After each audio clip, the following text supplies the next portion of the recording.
many of you are happy to say that my campus is a family? We have a family atmosphere.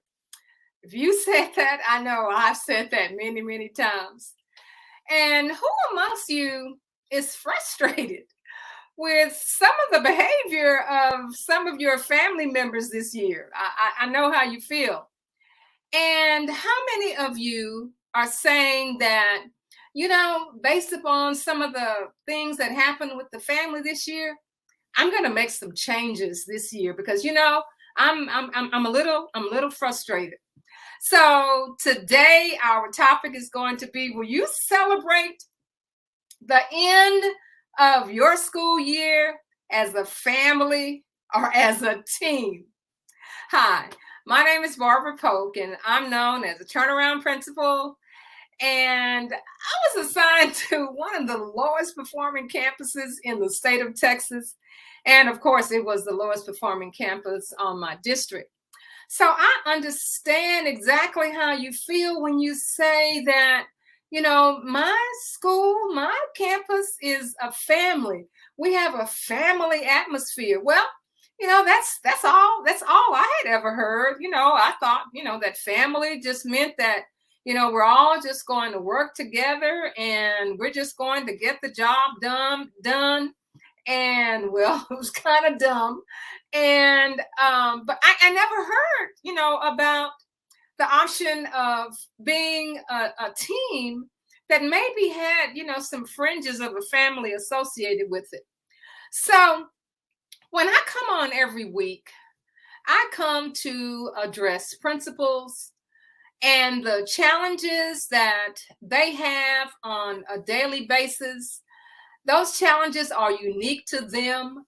Some of the challenges are challenges that rural schools have. Others are challenges that are just isolated to our urban schools. So, what I want to tell you is that if you are watching right now, I want you in the comment box, in the chat box. If you are a principal, hallelujah, principal, I want you to put a 1 in the box. And if you are an assistant principal, oh my goodness, our great assistant principals, what will we do without you? I want you to put a 2 in the box. And if you are a support team, if you are a counselor, if you are an instructional coach, if you are a team leader, I want you to put a 3 in the box. And if you are a stakeholder, if you are a community member, if you are a family, I want you to put a 4 in the box. All righty, just go on and do that. And if you have any questions, add those questions and we'll be happy to address those questions. So for those of you who are just joining, I want to say welcome to Principals on the Come Up. My name is Barbara Polk, and our topic today is: will you be closing your school year as a campus that's considered a team or a campus that's considered a family? Well, I was like most of you, as a beginning principal or returning principal, we have all kinds of challenges. And I was challenged where I was placed at a school that needed improvement. And I knew that what was happening just was not working. So, because we'd always called ourselves a family. And I realized that just being a family was not going to get the job done. So, when you start looking at it and you say, well, we're a family, well, let's look at what a family is. A family is a group that's tied together, either by blood or by marriage or by adoption. And they interact according to position, first position, second position, third position. I'm the oldest, you're the youngest, I'm the middle child, with all of those things that are associated with that. But then when you look at a team, a team has a different purpose. A team is a group that's working together, and they're working together to perform interdependently. I'm going to be in my classroom, but I'm working on something that's going to be towards our vision, our mission, and our core values. Now, we may have, some things associated with the family, but when it comes to a team, our mission, our vision is to work together basically to get the job done. So, we're going to be looking at 3 questions tonight. We're going to be looking at 3 questions today. And we want to determine whether you think that these questions answer, are you a family or are you a team? And the first question is, with your activities, with your school year this past year, did you win and lose together?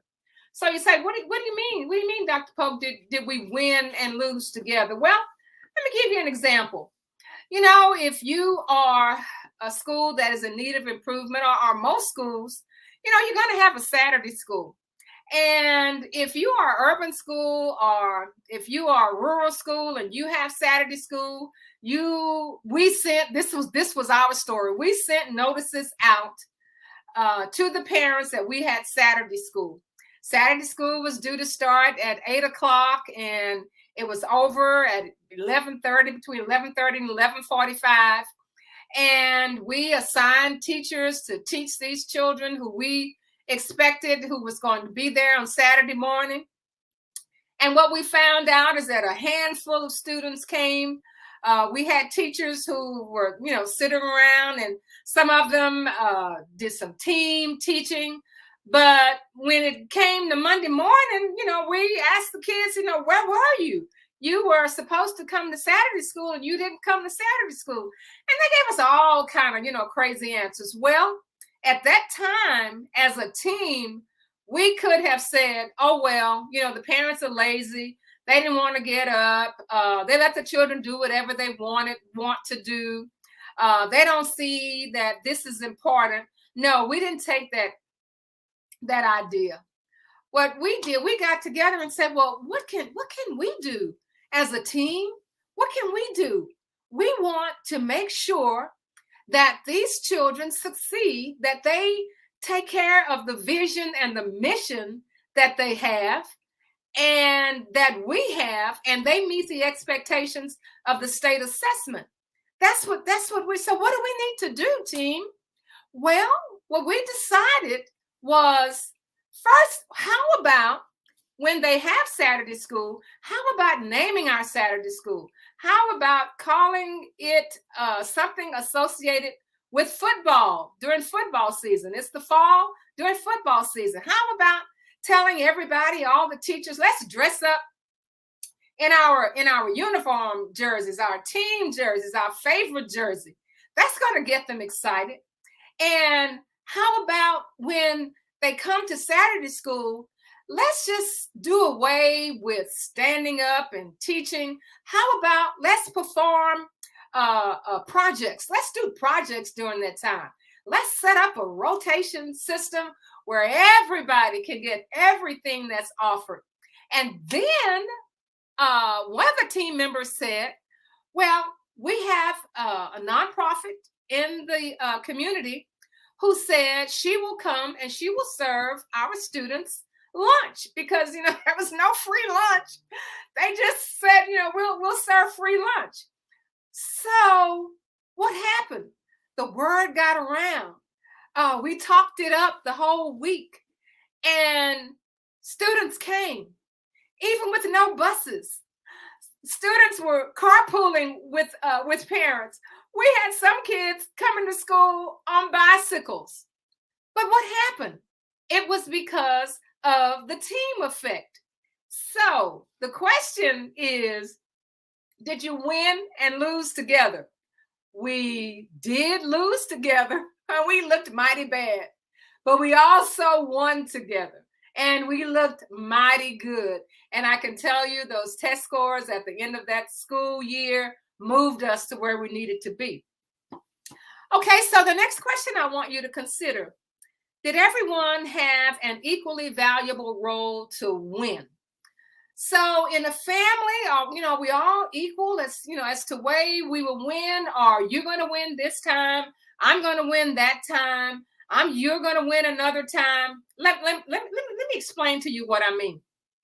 Well, as a school that was in need of improvement, we knew that it just could not be the teachers and the parents that we were addressing.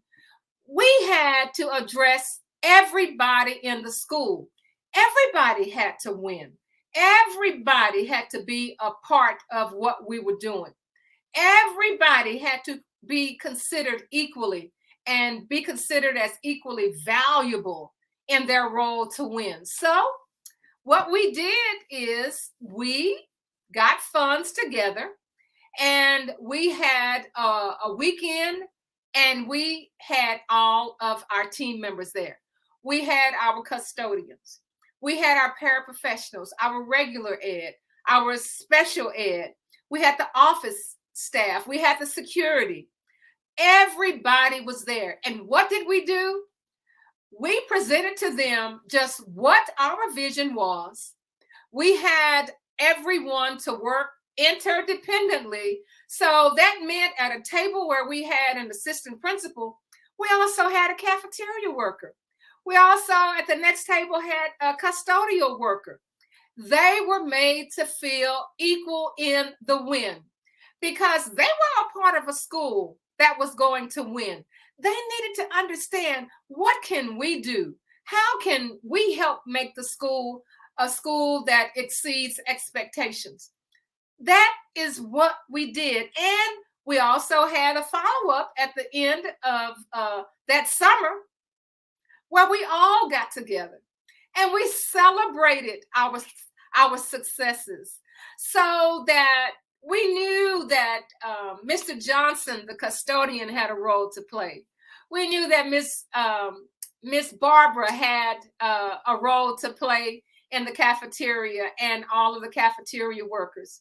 The special ed people played their role. Everybody had an equal and valuable role to win. So, do you call that a team or do you call that a family? When a family has a different type of structure and a team is developed where you can work interdependently, but you are working to achieve that same vision, that mission, or their core values.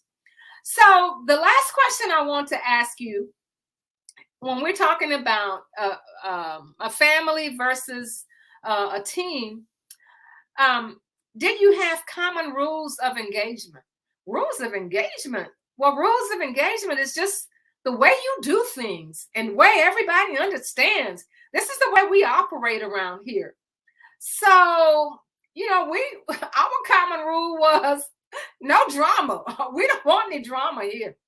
You take that drama someplace else. We don't have time for it. It's like when you get a kid transferred in from another school and you're in a class where they just get their work done. And this newcomer comes in and tries to tell jokes or he tries to disrupt things, and the teacher doesn't have to say a word. The kids just, look at him or look at her and say, "Man, hey, hon, we don't do that here. I don't know what they did where you came from, but we don't do that here." And basically, that's how we had it. No drama, no drama. And we all understand our vision, and we know what it takes to meet our vision. And we also said that if we saw that we had a mission and we were kind of off on getting that mission done and we needed to come back and kind of tweak it and make some changes, we were not afraid to say, "Oh, that's that part. The first part is working, but the second part's not working," because we understood our vision, we understood our mission, and we understood our core values. So, are you causing your school this year celebrating as a family or celebrating as a team? I want you to think about that this week as you plan your celebrations. Um, Review the winning and losing. Do you have a campus where everybody is involved in the winning and the losing? Do you take the hit? Whether you lost, you taking it as a team? And are you all celebrating because we were a part of the win? And does everybody have an equally valuable role towards winning? Is that working? Is that working? Do you have that in place? And do you have common rules of engagement? Does everybody understand how we operate around here? Do we have that structure in place? So as you are preparing for our next school year, think about those questions. Think about, are you a family or are you a team? And remember, we said a family has some ties together, and that families operate in positions and teams work together, however, interdependently, but we're all working towards the same goal. And that's to make sure that our students win. So what I want you to do is just think about that for this week. And I want you to think about joining Principals on the Come Up. If you haven't joined Principals on the Come Up, what are you waiting for? Just go to the link before at the bottom of the description and join Principals on the Come Up. Knock on that door and I'll let you in. So we have enjoyed time being with you today, and I'll see you next week where we are Principals on the Come Up, where we transform school into hallelujah success stories. We'll see you next week.